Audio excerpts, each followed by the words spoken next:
It is 1 o'clock, so I think we're going to get ready and get started because we've got a great group of guests today. So thank you for being here, and we did start a couple minutes early. We're trying something new with our Zooms, a little like coffee chat music time for a few minutes before we started. So anytime you come on to a Zoom with MACC now, jump on a couple minutes early and jam with us.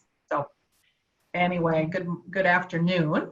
My name is Laurel Hansen, and I'm the MACC program manager, and I'm joined by my co-moderator today, Clara Owen, MACC's communications director, and we're both very happy to welcome and thank you for joining us today. And you are at MACC Zooms In on the final Get Out the Vote push for 2020. We know how important this work is. This convening does continue the series of Zoom sessions that brings members together during the COVID crisis. We listen to our members and convene them around the issues that matter to them. While each of our members does have a distinct voice in the community, we know that the MACC network is actually united in the belief that together we are better, and we can do so much more to achieve greater equality for those that we serve. So on behalf of the MACC network, thank you so much for being here. I do want to introduce a couple of cool things by showcasing some neat features that have come out of this Zoom work that we've been doing. Zoom on Demand is the MACC YouTube channel, and when you get the email after this session today, you will see a link to that, as well as to our virtual post-it wall. And these are a couple of interactive ways that you can continue the Zoom fun with us. The YouTube channel is a great way to revisit any of our Zoom content and share it with colleagues if they're interested. The Zoom wall is how we want to hear from you, and you can also see the other ideas for future Zooms that other members are sharing. So pop a post-it note up on the wall and let us know what you would like to Zoom about. So here we are, and we are ready to get started with today's topic. We have so many great members who have signed on and registered for today's session. We want to, again, thank you all for being here. In the interest of time, we won't do a full circle introduction, but the chat room is a great place to introduce yourself. So feel free, we'd love to hear from you there as well. So just a couple more Zoom directions before I introduce our first guest. You're probably really familiar with these things by this point in 2020, but your toolbar is your friend, and you have audio and video controls to both mute and unmute yourself. And the chat room is how you can share comments and questions. When we get to a Q&A session, you can also raise your hand and we can unmute you. But we welcome your any kind of sharing in the chat room throughout the session. If you have a question, great, put it in there. We'll get it to our guests and speakers today. Or if you just want to share something from your experience, we'd love to hear from you. So take advantage of chat. And those are our Zoom directions. And before we jump into the content, we want to do some interactive polls. So today we have 4 poll questions, and that's a way that you can interact and participate right off the bat. So Claire is going to launch some questions. We want your answers, and then when the question's over, you'll be able to see the immediate results of how everyone answered. So this is Get Out the Vote poll question number 1. Has your organization participated in voter engagement efforts in 2020?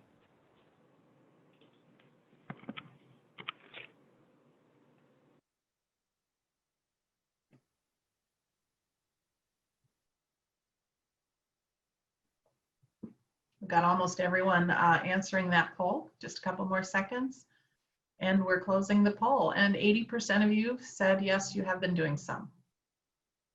And then we'll go to poll question number 2 next. Answer this question for us. This one is, I believe, about staffing. Does your organization engage your staff with Get Out the Vote reminders and time off?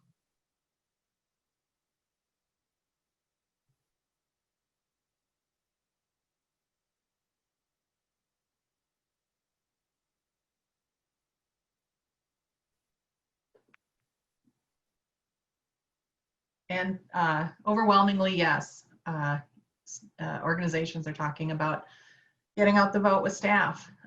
Poll question number 3 is next. Do you expect any disruptions to your organization's operations during election week? Yes, no, or don't know.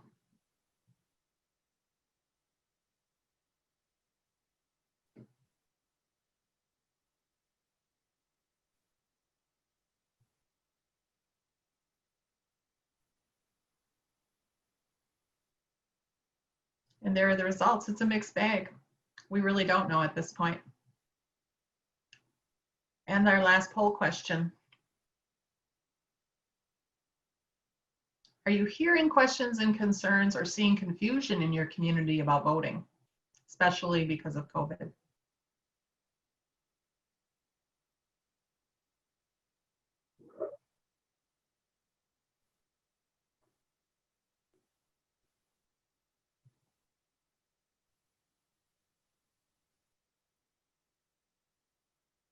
And that's our fourth question. 86% of people are experiencing questions, concerns, and confusion. Thank you for participating in the polls. We think it's so interesting to hear from you right off the bat before we jump into the topic. And I think it also helps our guests and our speaker kind of know where we're coming from, where we're at, as they say. All right, so we have two guests and a speaker today around this Get Out the Vote topic.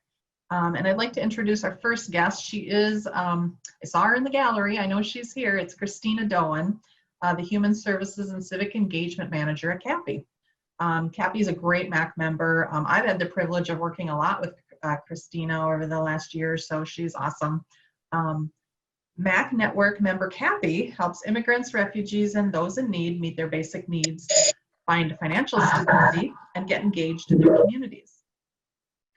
Christina has been instrumental in CAPI's work to engage the community in both the census and in voter engagement. So we've got a great person here to chat with today. So are you there, Christina? Hello? I am. There she is. Hi, Christina. So thanks again for being here. I know that you have a lot of expertise and experience working with CAPI in your community and all of the civic engagement work that you've been doing. And I just wanted to take a few minutes with you today. If you'd be willing to share with us, fill us in a little bit about what you and CAPI have been doing in advance of the election to encourage voter engagement. We will take a few minutes for questions with you as well, if there are any. And then I might have a last question for you. So welcome. What would you like to share with us today? Awesome. Well, thank you for allowing this opportunity to share with the MACC Network on some of the really great work that CAPI has been doing to support our communities to be able to vote in this upcoming election, as well as to be counted in the census. So thanks for everyone for being here and to participating on this conversation. At CAPI, we have been pivoting from census work over to voter engagement GOTV work. So it's been last couple years of engagement of our communities to make sure they're all counted, but now to make sure that they exercise their right to participate in our democracy and make sure that those who are eligible and able to vote are making an informed decision and also have the resources to be able to go to vote and to use their voice and make sure that they are heard in this election. We do this a number of ways at CAPI. This year, because of COVID, we have scaled down our Get Out the Vote operations to really focus on a few key areas. Number one, we are phone banking to many community members, specifically in the Asian American Pacific Islander, the Latinx, the East African and West African communities, so many immigrant refugee communities over the next month or so. So we have actually 8 phone banks scheduled this month. We have one tonight. You're welcome all to join us, and I'm sure Laurel will send out the information. It's a good way to make sure that community members have the resources they need to request an absentee ballot or know where they should go to early vote or to vote in person on election day. So we're making sure that people have that information through these phone banking efforts. Our ultimate goal, and we know that we can't do all of this work alone. So with our partners, we've partnered with 5-6 other organizations in this work as a immigrant coalition to do this phone banking effort. And our goal is to have to have 10,000 phone or in-person conversations with people about the elections. It's a pretty ambitious goal given our COVID circumstances, but we know that our impact has been pretty great in previous election cycles, and this is a really good stretch goal for us this year. Secondly, we are also,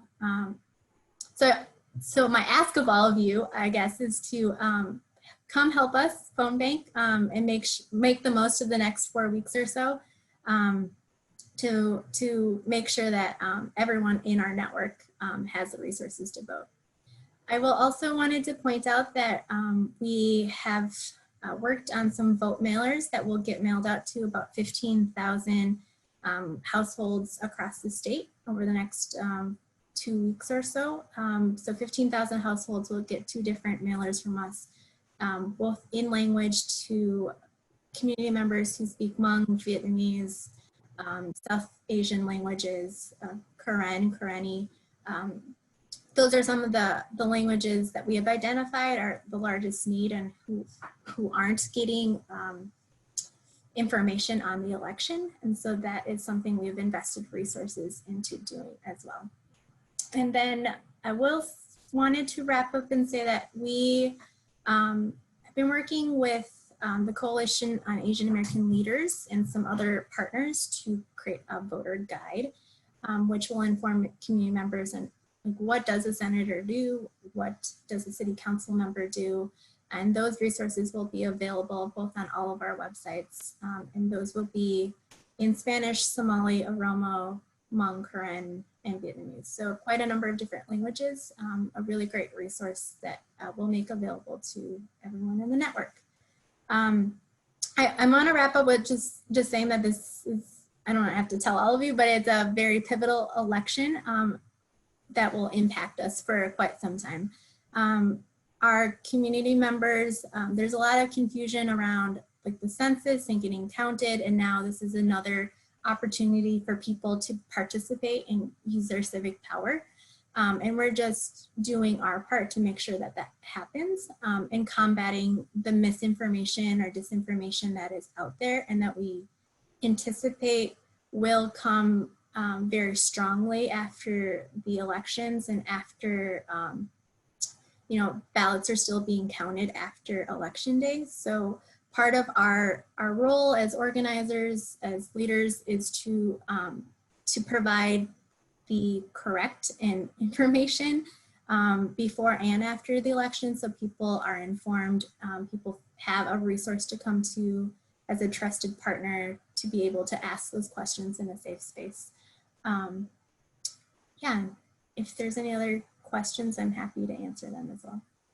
Well, I think that's impressive, and yeah, we welcome anyone on the session today to put a question or comment in chat, or to raise their hand if they'd like to have a question or comment for Christina. But I mean, I'm just impressed with what sounds like some fairly targeted and complex efforts to reach diverse audiences, and you know, was that hard for your organization to figure that out? Maybe you've been doing that for a while. Did you have partners in the communities helping you sort of drill down to that approach, or how does CAPI approach that? That's a great question. So CAPI has been integrating our civic engagement work. It's probably been 10 years now, long before I came to CAPI. But we have built really long-standing partnerships with some other similar immigrant-led organizations who are doing the work and helping to build their capacity to do the same thing. So to train their staff on how to phone bank, to train their staff on election resources, et cetera. And so I would say that we've leveraged those relationships and leveraged the relationships within the MACC network as well to be able to do this large scale work in such a short amount of time. It isn't always easy work because we know that each community faces its own challenges and lack of resources. And so we all learn from each other. And I will say that it's a continual learning process every year. Right. As something that's impacting my community, for example, may be so different for someone else. Right. There's a question in chat for you. Is phone banking an in-person or virtual opportunity this year? Oh, thanks. That's a really great question. It is all remote. So we're giving everyone the opportunity to phone bank from the comfort and safety of their homes. So in an effort to create like community, we'll pull up like a Zoom call similar to this. Everyone can have their cameras on. And then you just need a laptop and a cell phone, or you can just have a laptop, and we'll connect you to our system. And you just call using Google Voice. And then if you have questions or just want to ask someone something or give a shout out, you can just turn on the mic on your Zoom call. It's worked fairly well on our first phone bank. So we're Cool. just learning every time we go. Yeah. So what would you recommend for MACC member organizations? What could they still do in just the last, days leading up to November 3rd? I would say that it's never too late. So to integrate things in your own organization, that can just be as little as setting time aside for your staff to get some training or resources so that they feel comfortable talking to their clients or participants about the elections. It can be little things of maybe your communications person sends out a weekly reminder of, hey, there's X number of days left till the elections, make sure you request your absentee ballot. And I would say be open to opportunities, partner with other organizations who are doing the work or have a program, because it's all about, we're all in this together, like that song, like I have it repeating in my head right now, to make sure that, yeah, we get as many people out to voting as possible. Yeah. We have a hand raised. Rob Bridwell, maybe we can unmute and hear a question directly from Rob. Great. Sorry, so I just typed it also in the chat, but thank you for calling on me. I was just wondering, so the folks that you are phone banking to, are they participants of your programs? And if so, how are you dealing with privacy concerns of participants who are getting called by people who they may not necessarily have shared their information with? Thanks, Rob, for the question. So our phone bank universe consists of two things. It consists of people that we have previously engaged with around the election. So if they've pledged to vote with us or pledged to vote through like a vote pledge card, they have given us that permission to, they check a box that says like you can add them into like the phone bank universe. The second way that we have add people in is we use what's called the Voter Activation Network. It's a database that consists of all registered voters, which is public information. And so we draw our universe from that system. So it's all public information. And then we can drill down to a target population that we're trying to reach. Thank you, Christina, and thanks everyone for your good questions. And if we didn't get to all your questions for Christina, we will save a little time at the end of this Zoom to open it up for last Q&A. I'd like to introduce our next guest. It's Nikki Mabry, and let me tell you a little bit about her. She is the Community Engagement Manager at People Serving People. So a real guest today to the MACC Network. She's responsible for managing community engagement through People Serving People's Community Partnership Program, and she leads civic engagement. Previously, and this is an amazing history for this topic, she served as an elections assistant for Hennepin County, Get Out the Vote coordinator with Minnesota Voice, and an associate director of policy for Outfront Minnesota. So what a great background. We want to welcome you, Nikki. Thank you for being here with us today. Can you hear and see me? There you are. Thanks for being here with us. Sure can. Thank you. Yeah. So as well, really interested to hear from you about what you've been doing at People Serving People in advance of the election. So what would you like to share with us today? Absolutely. Thank you, Laurel. I'm so happy to be here. We have great plans for the elections. We had different plans pre-coronavirus. And the thing that I have learned most of all in this election cycle is a different leaning into our resilience, and the plan will always change. The plan will always change. Breathe, have patience with yourself throughout all of this, because I truly believe that it's moments like this where greatness is made. I work at People Serving People as the Community Engagement Manager, which is just a really fancy way of naming coalition building and networking with our partners of over 40 organizations to ensure that the programming that we bring into the shelter is vibrant, is trauma-informed, and is tailored for the folks we serve. People Serving People is a family-centered shelter in downtown Minneapolis. We're located on 3rd, and we're a contractor with Hennepin County. We are the county's largest family shelter, and we exist to ensure that families thrive. As a person that has previously experienced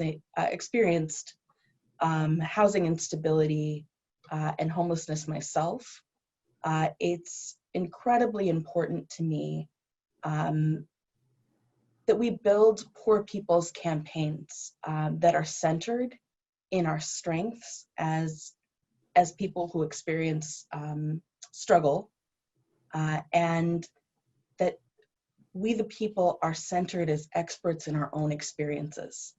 And so it's been really beautiful to build a program with our staff, our guests, and our residents in support of housing.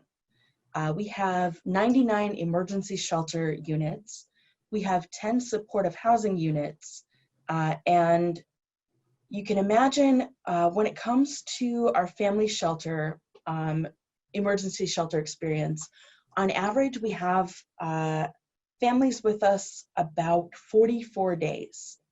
And so it can be a sprint to get a family in, oriented to our way of being, essentially encountering families in one of the deepest struggles and most traumatic times in their experiences, and make sure that folks are connected to the resources and on plan to make the transitions they need to make into deeper stability. We believe that part of that stability and part of thriving is building power. And so my focus this campaign cycle has been building a program with folks who are experiencing homelessness to claim our power. We partner with Hennepin County Outreach. We partner with many other organizations and are in coalition with organizations like CAPI in our census outreach.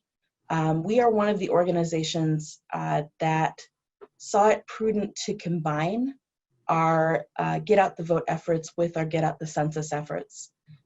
We are grateful for the federal court ruling that extended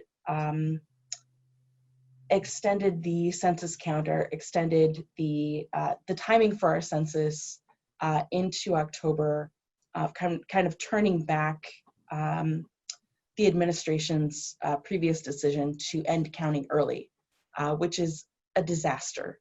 We don't have to tell you all. We know that that has incredible impact for all of our communities. And so we do Democracy Thursdays. In fact, I'm going to transition from here to tabling outside. In everything we do, we center joy. and a sense of expansiveness. And so in my other life, I'm a DJ. And thanks.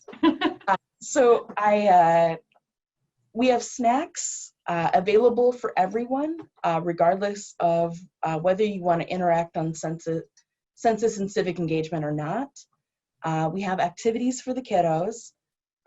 We have music and we have fun. And it's just a space every Thursday to get together and connect about our concerns on the election. Ensure that if folks want to, they are signed up to absentee vote by mail, which we've identified with Hennepin County is the safest way for our communities to vote right now. And folks have the opportunity to make their get out the vote plan and their census engagement. We're a little different in that many of our members are counted in a different enumeration, a formal process with the census. So we didn't have to do so much focus on getting individuals in the census, individuals in our shelter to complete the census. Really, our messaging is turning our folks staying with us in emergency shelter and in our supportive housing units into census ambassadors to their families. And so doing text work, making sure that families are getting the link to the census and some messaging from their family members who are trusted. And the other piece of this that's felt really important to say, we know that not every person in our shelter has the opportunity to vote right now. With mass incarceration looking the way it is, I'd say a full third of our folks at any given time are on paper and not able to vote, which doesn't mean that folks who can't vote aren't incredible messengers when it comes to building power in our communities. And so I encourage you as MACC members, as you build your GOTV plans and really build into this work in the next 4 weeks, think about your members and the folks in our community who may not be able to vote right now, but have a deep stake in this election and are incredible messengers when it comes to what's at stake and how we build power. With that, I'm happy to stand for questions. Yeah, it's just such a helpful and interesting glimpse into what it is like to try to do this community engagement work when there's so many perhaps challenges and barriers and with people's lives. And what will the few days leading up to the election look like for you with your feet on the ground trying to these last moment impacts? I love it. That's a great question.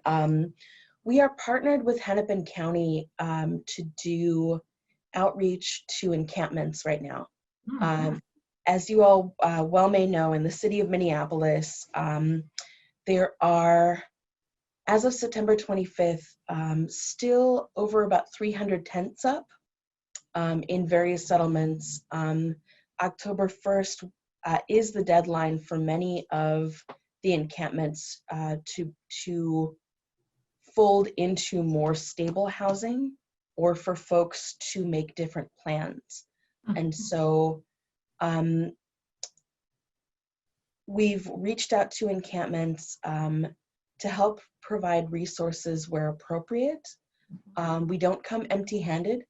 A lot of the work with encampments has been relationship building and ensuring that there's a connection to resources where there was an ask.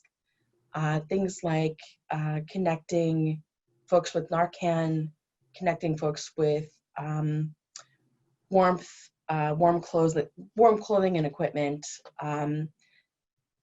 before we ever had a conversation about civic engagement. And I say all of this to name that we'll be doing transportation rounds, in addition to ensuring that there's van pools for our guests and residents that wish to vote in person, because there is a lot of anxiety about mail-in ballots right now, especially in the aggression towards the United States Post Office, Postal Service rather.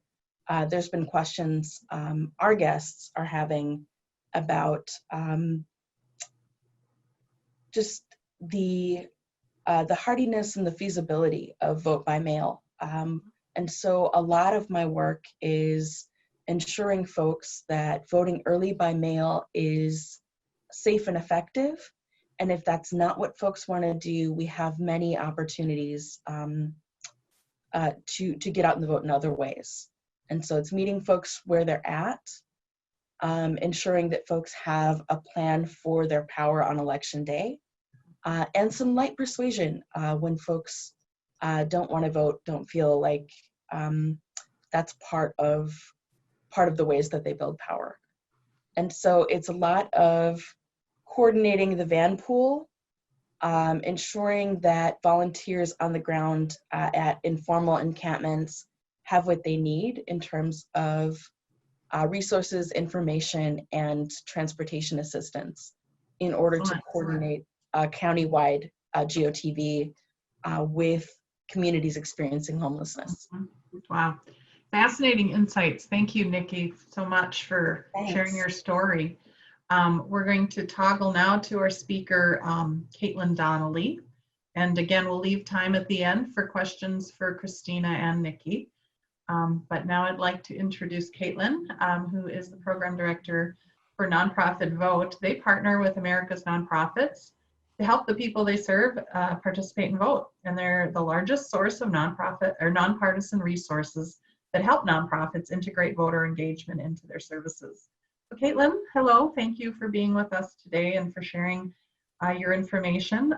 You're going to share your screen, and so please go ahead and take it away, and then we'll wrap up with Q&A following your presentation. Hello, thank you so much for having me. Apologies, I prematurely sent something I was trying to write to you all in the chat because I forgot that enter does not create a space, a new paragraph, it just sends it. So I'll send out the full thing again once I've finished my presentation. But this has been a great webinar so far, and I've really enjoyed hearing what CAPI is doing, what People Serving People, how that approach.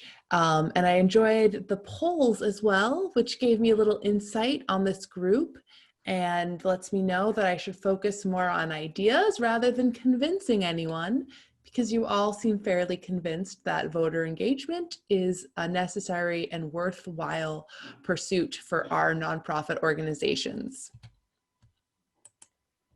So Laurel gave you an introduction to who we are. I really think of Nonprofit Vote as a capacity building organization. So we partner with nonprofits, provide resources. We do some original research that I will touch on some findings of in a second. And we work with a lot of partners nationwide, including United Way, Feeding America, YMCA. I know many of you, are based and perhaps members of the Alliance for Strong Families and Communities, and we just worked on a toolkit with them.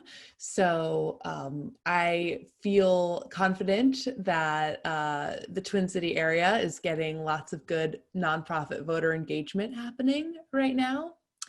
And so you probably are aware that it's a pretty powerful piece of work that your organization can take on.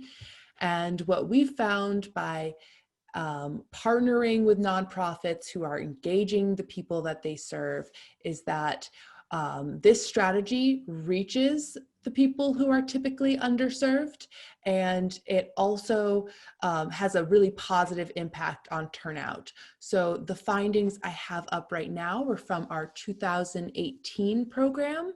We released it in a report called Engaging New Voters. This year, we're in 7 states across the country, and hoping to register or engage over 20,000 voters. And we'll put out a similar study of the program probably in early fall of next year. I think it's always beneficial to have the little reminder of the nonpartisan restrictions for nonprofits. Voter engagement is a legal and acceptable, and in fact, I'd say encouraged activity, even from an IRS standpoint. However, we need to remain nonpartisan. So this means we're not endorsing or opposing a candidate for office. We won't rank or rate candidates for office or do anything, whether we're talking about retweets on social media to statements made to the press. We're not going to imply that certain candidates are favorable.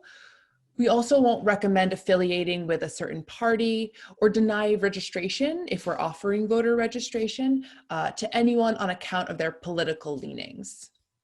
And so one way that a great nonpartisan voter registration drive will get a little bit of that partisan taint is if we're not careful about leaving our campaign buttons and t-shirts and materials at home.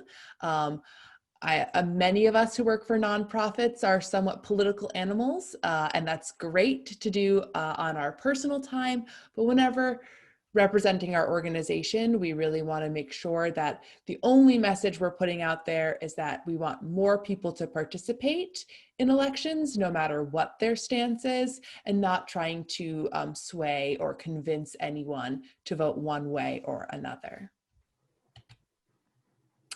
Obviously, we've had to really adapt. This year, we had huge plans for 2020, and it's been a challenge, and I see groups across the country really innovating. And I think a testament to how well we've adapted to this moment is that on September 22nd, which was National Voter Registration Day. Perhaps some of you were National Voter Registration Day partners. We registered collectively over 1.5 million Americans.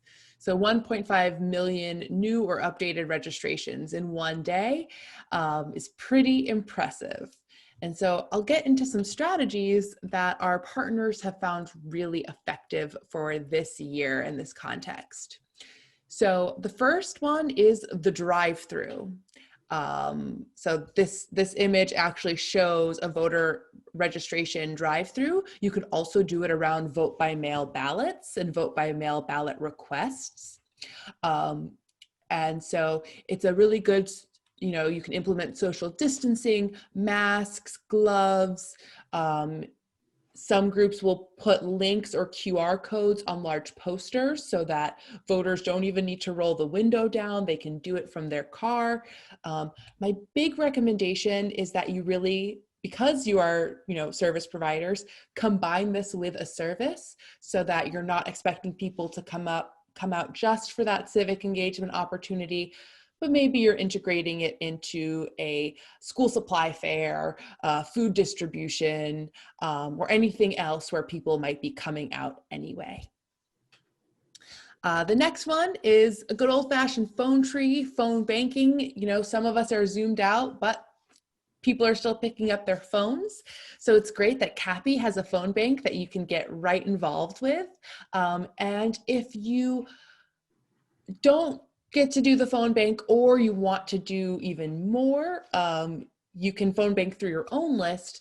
You can also use this as a relational organizing technique. So that's been the sort of I think in the political voter engagement circle, like our Merriam-Webster word of the year, relational organizing, it really means that we're reaching out to the people that we know and asking them to reach out to the people they know. So we can get a nice ripple effect. Studies show it's really a very effective way, more effective than a stranger reaching out. And it's also a really good way to engage non-citizens and people under 18 in civic engagement.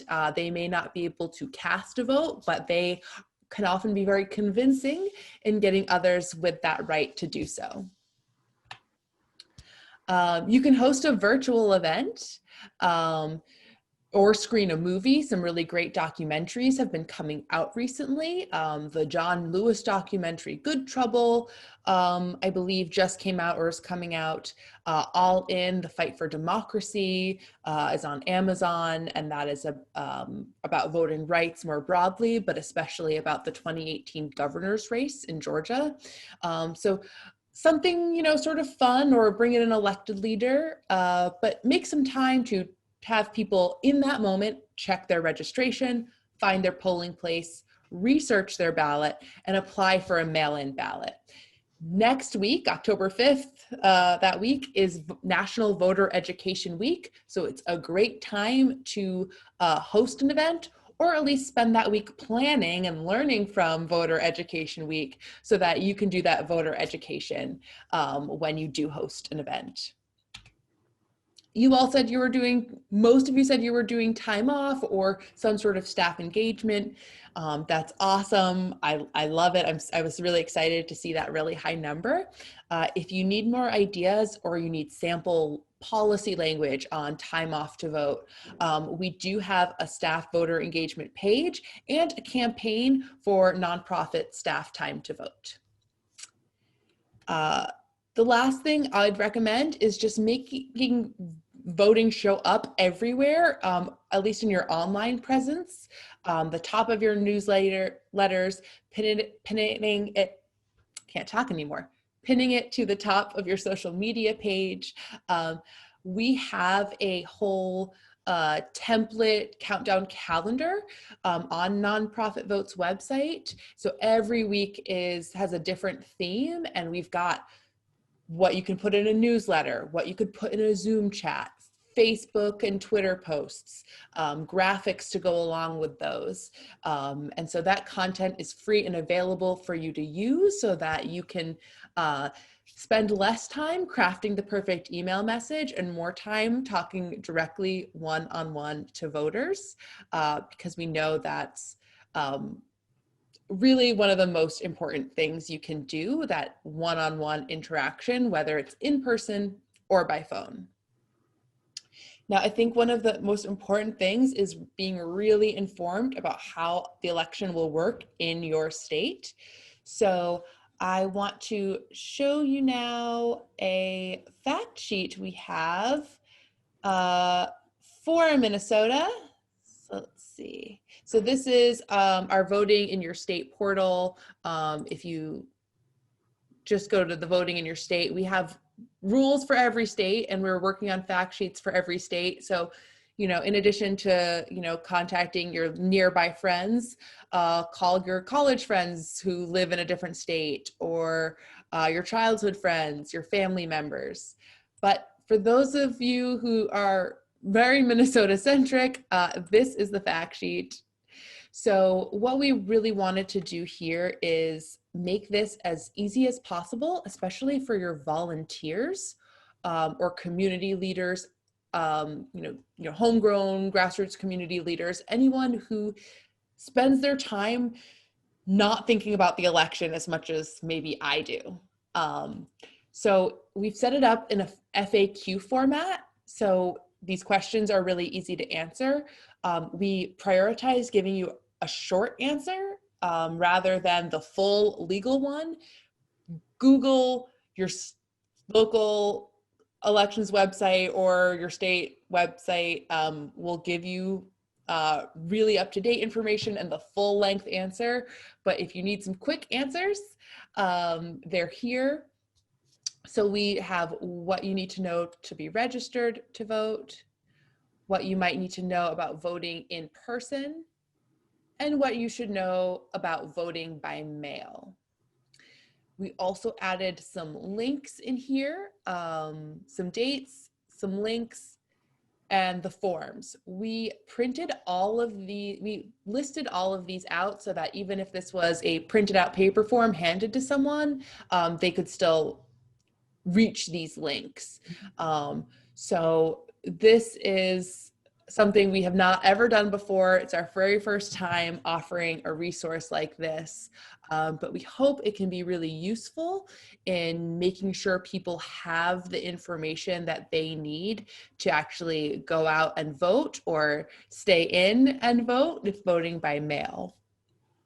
And you can also visit our site for resources on, again, staff engagement, the countdown template.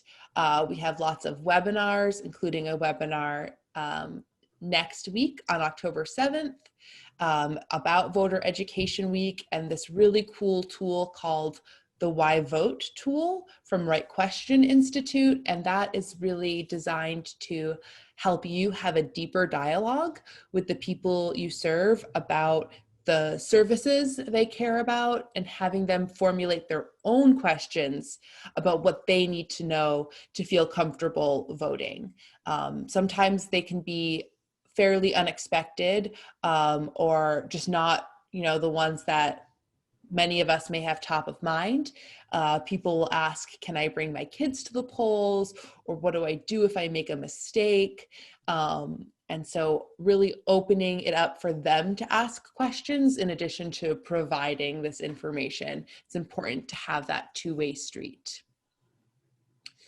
So I just blew through this and maybe talked a little too fast, but I am happy to answer any questions that have come up. Yeah. Well, and now is a great time for people to raise their hands, and we'll unmute you and you can ask Caitlin your question or share your comment or share your example. But Caitlin, that Minnesota voting FAQ sheet kind of blew my mind. That was just the coolest thing. And my mind already was going to like, oh, that could be on every organization's intranet, so all of our staff could access that. It could, and you and your organization are okay with our sharing that in newsletters and things like that? Absolutely. Everything that we have on offer is free, public. Please share. The only thing we ever ask is that it's only used in a nonpartisan manner. Mm-hmm. Yeah, that's just such a terrific resource, and I think that tool in and of itself could really make a difference to get it into people's hands. And sometimes those are the barriers, right, to voting or to figuring out how you're going to make that happen, especially during a pandemic. So that's an awesome tool. Yeah, it was quite an undertaking. Yeah, is this the first election that this tool has been available? Yes. So we knew this was a project I dreamed up back in June, and we had some law students assisting us with research, and what we've made is unlike anything else I've seen online, where we've really prioritized making it as brief and succinct as possible. Vote411.org is another great resource for like this information, but it's it's not as easy as a printable PDF. So yeah, and there's one for every state. That's amazing. Yeah. Congratulations. Thanks. So I'll ask you the same question I asked our other guests. That just, even if it's just the few days leading up to the election, what do you think are the main things nonprofit organizations can do to influence voting? I think one thing that's really important and potentially getting overlooked is, in addition to the direct outreach to voters and engaging them, is we just want to keep talking about elections with each other, but also to the communities we serve in a really positive way. There's been a lot of negative attention and press on this election. I think the debate really highlighted that. And instead of, the media is really focused on, honestly, like getting clicks and people reading. And so bad actors have really used media to get out misinformation and really set a very negative tone. But I think there are some very exciting things about this year, especially the expansion of vote by mail. I don't think we'll fully go back to, 2016 and previous rates of mail voting. I think it'll only increase from here. So if we can just keep talking about how this is going to be a fair, accurate election, that people's voices will be heard through the ballot box, that we are making our plans early, I think that message does a lot to counteract some of the negativity that really pushes people away. Yeah, agree. And I think back to Nikki's comment, it's Democracy Thursday. So it's just a tremendous day for all of us to be here. And yeah, I 100% agree that we need to keep this election as a real positive example of our democracy and what we can do together to speak for ourselves. That's a fantastic point. Your website looks like an incredible resource. Is there anything else on there that you think would be really helpful to our members, our nonprofit members? I think I showed you some of the best of. The other resource that's not our site that I would just recommend, if you're not familiar with Boulder Advocacy, they have great resources, and they also have a hotline and an email hotline for your questions about remaining nonpartisan. A lot of times we use our issue advocacy to get people to vote, but we do need to straddle that line between, voter education and trying to influence voters. So that's a really good resource if you're not sure if the content you want to put out or the idea that you have is going to really fly. I say, like, be really creative and then double check with the experts. Yeah, good advice. You heard a couple of nonprofit members today tell their story, what they're doing, Christina and Nikki. Are there any other examples of nonprofits that you worked with anywhere in the country that you think are doing interesting things right now for voter engagement? There's a lot. Yeah, there's a lot. there's so many. I think I would have to shout out Cleveland Votes. They've been doing such incredible work, and the way they sprung into action right at the beginning of the COVID crisis to ensure that Clevelanders were able to vote in that primary was incredible. And honestly, all of Ohio has been really on it this year. Our partners at the Coalition on Housing and Homelessness, Homelessness and Housing in Ohio. Ohio runs the Ohio Votes initiative with some other partners, and it's been really inspiring to see things like their drive-ins or drive-throughs or the caravans they've organized. And I think they've just got a really grounded, equity-based approach for this work. Very cool. Thanks for sharing that. I love seeing what other people are doing, and in this case, it sounds like Cleveland rocks. So there we go. Caitlin, I want to thank you for sharing your presentation, and we do have a couple minutes left for people to pose additional questions. But you have shared so many resources, and in advance, you provided us with resources that we're including in our e-goodie bag, and today you've already mentioned some more links, and they're in the chat, and we'll also grab those and put them into the e-goodie bag email that follows this session. So join me in thanking our guests today. Christina, Nikki, and Caitlin, that's just been a really informative and a helpful session with you to hear from the front lines of this work, and it inspires all of us. It's been a delight to have you here with us. We appreciate your time and insights, and I know for one, I'll be thinking of you three in particular on November 3rd. So thanks again. And everyone watch for that e-goodie bag email from MACC. all of our guests have added ideas and resources to that. So it's going to be a really, really rich resource for everyone. I'd also like to let you know, just a little heads up, that you'll be the first to hear about this. We have another Zoom coming up. I'm talking specifically about one we're scheduling on October 15th at 10 in the morning. And this one, we're co-hosting with the MACC Board of Directors and our good friend Ann Long, the board chair from PCYC. And it's called MACC Zooms In on MACC, and there'll be a lot of interesting information shared, including our recent survey. So you won't want to miss that one. So maybe think about saving the date and watch your email for a notice of that coming up very soon. This does bring us to the closing of today's Zoom conversation, but I do want to encourage everyone to visit that virtual Post-it note wall, because we are always planning more Zooms, especially focused on the challenges of COVID. So we look forward to hearing from you and seeing your comments there on your Post-it notes. So this concludes our session today. I think we got to all of today's questions. Thanks again to our presenters. And I just want to thank everyone for attending. Be well, and best wishes to everyone. Have a great day. Thank you. Bye-bye.